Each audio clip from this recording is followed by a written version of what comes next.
नमस्ते प्रणाम दोस्तों, हमारे यूट्यूब चैनल में आप सभी का स्वागत है।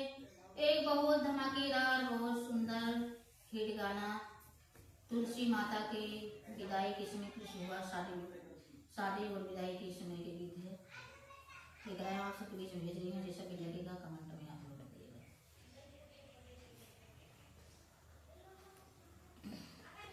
अगने में बैठी रानी रुका मरी कन्हैया से पूछई, कन्हैया से पूछई हो। अगने में बैठी रानी रुका मरी कन्हैया से पूछई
के तो से बतिया बतावैत झगड़ा लगावैत झगड़ा लगावई हो तुलसी दुई रे बाहिनिया के नतावत जरा से मिटावैत जरा से मिटावई हो तुलसी दुई रे बाहिनिया के नतावत जरा से मिटावैत जरा से मिटावई हो झूठी